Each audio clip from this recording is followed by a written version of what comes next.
Hello everyone. और daily सी set series में फिर से आपका स्वागत है। क्वांटिटेटिव एप्टीट्यूड में कुछ और प्रैक्टिस क्वेश्चन करेंगे।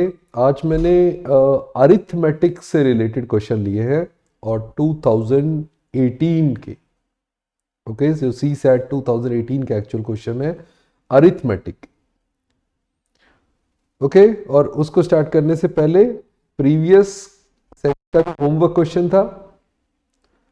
सो अब देख ही रहे हो मेरे पास ये दो करेक्ट आंसर आए थे। ओके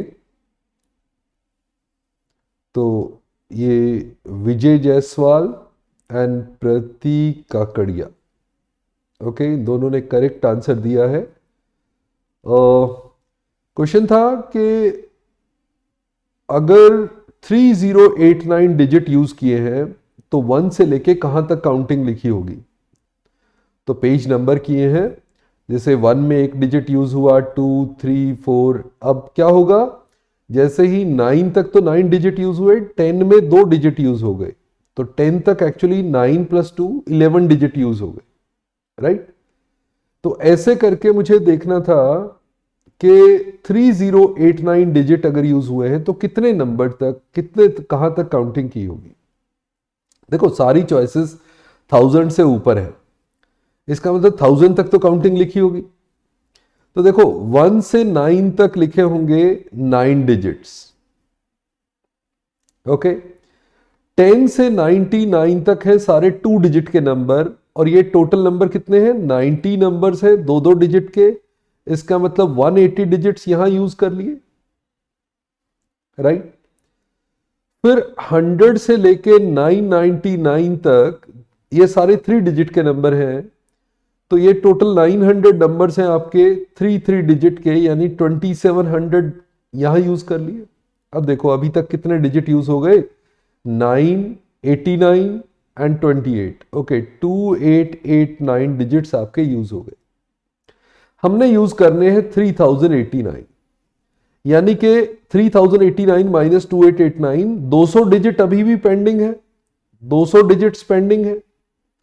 और अब जो भी डिजिट आएगा, जो भी नंबर आगे लिखेंगे हम, वो 4 डिजिट का नंबर होगा, राइट। 4 डिजिट का नंबर होगा।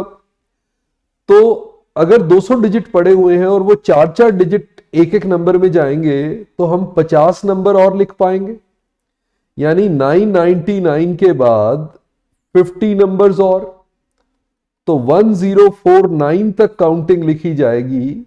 50 नंबर आपके 4 डिजिट वाले, स्टार्टिंग विथ 1000, 1000, 1001, 1002, सो 1049 तक आपके 50 नंबर्स हो जाएंगे 4 डिजिट के। 200 डिजिट वहां यूज हो जाएंगे, 200 डिजिट इसमें ऐड करोगे तो पूरे 3089 डिजिट यूज हो जाएंगे, राइट। सो 1049 एब्सोल्युटली करेक्ट था। ओके चलो, वेरी गुड विजय, प्रतीक।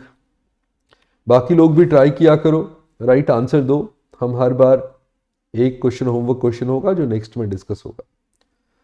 अब आ जाते हैं 2018 के, जैसे मैंने कहा था अरिथमेटिक के कुछ क्वेश्चन है। तो पहला ही क्वेश्चन है ट्रेन वाला।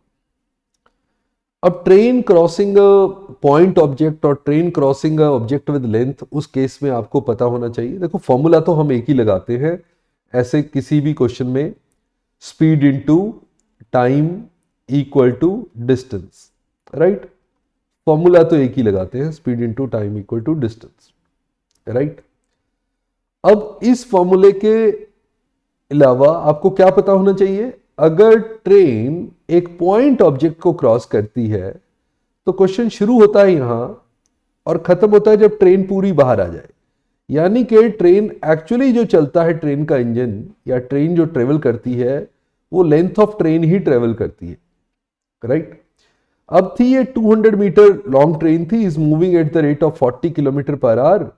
In how many second will it cross a man standing near the railway. एक पॉइंट को ही क्रॉस करना है, मैन इज अ पॉइंट, यानी कि जो डिस्टेंस ट्रेवल करना है वो तो अपनी लेंथ है 200 मीटर, और स्पीड है 40 kilometre per our. Kilometre per our को 5/18 से मल्टीप्लाई करके आप मीटर पर सेकंड में कन्वर्ट कर सकते हैं।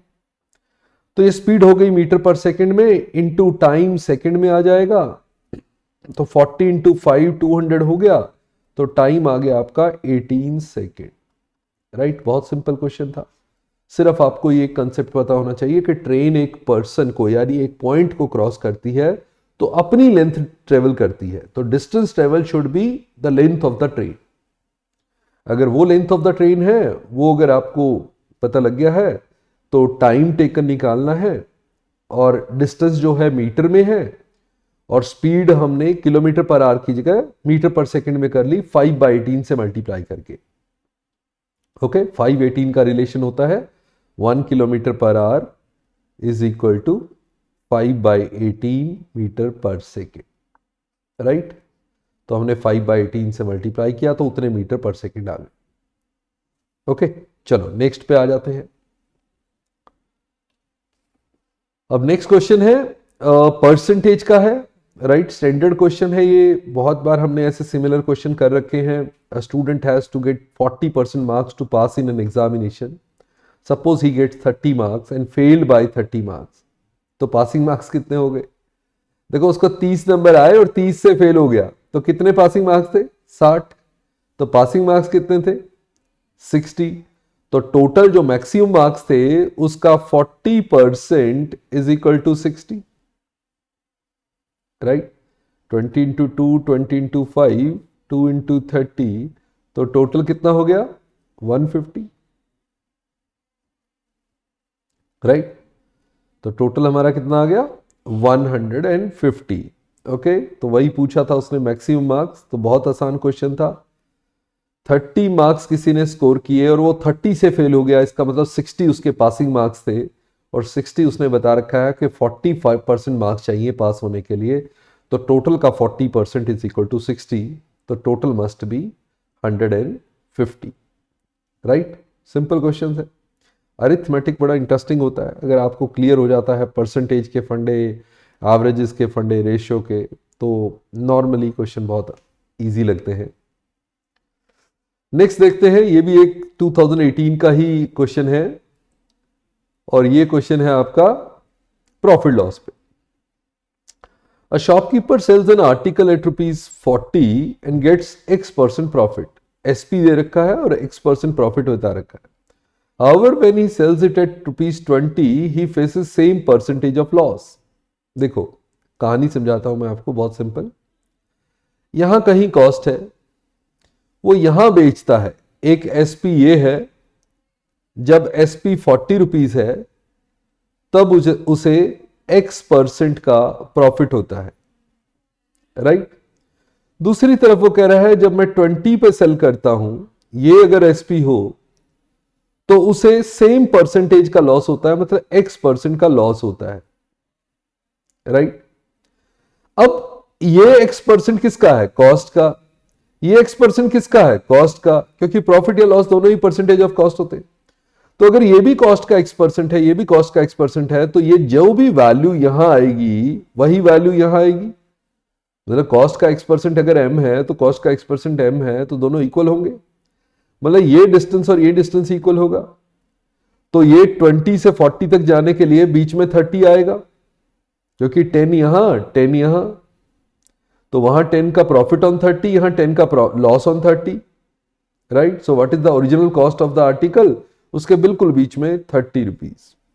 राइट, है बहुत सिंपल था, बट ये बताना जरूरी था कि ये प्रॉफिट और लॉस दोनों X% कॉस्ट के हैं। अगर ये कॉस्ट का परसेंटेज ना होता, सेलिंग का होता, तो ये बिल्कुल चेंज हो जाता। वो X% और X% दोनों इक्वल होने जरूरी नहीं थे अगर बेस अलग हो। अगर बेस अलग हो तो दोनों की वैल्यू सेम होनी जरूरी नहीं थी, बट यहां दोनों का बेस कॉस्ट होता है, चाहे प्रॉफिट हो चाहे लॉस हो, कॉस्ट का ही परसेंटेज होता है, इसलिए दोनों इक्वल है।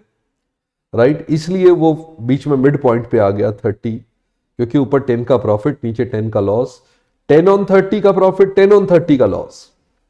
राइट, ओके, चलो गुड। अरिथमेटिक इंटरेस्टिंग रहेगा, आगे से मैं सोच रहा हूं थोड़ा एक आधा क्वेश्चन और बढ़ा देंगे, बट यहां पे आते हैं होमवर्क क्वेश्चन पे। राइट, आपका होमवर्क क्वेश्चन भी आपका अरिथमेटिक पे ही है।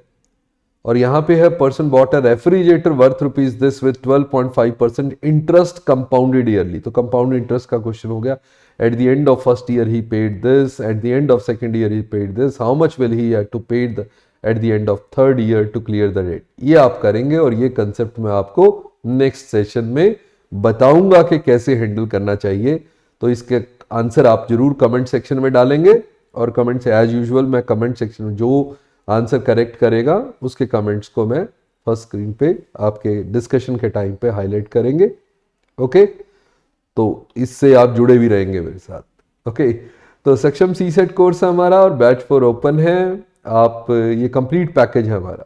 ओके, तो इसमें सारे कोर्स की कंप्लीट रिकॉर्डेड सेशंस, उसके साथ हर सेशन के साथ practice PDFs, topic test, doubt resolution session, Telegram पे भी आप जुड़ सकते हैं।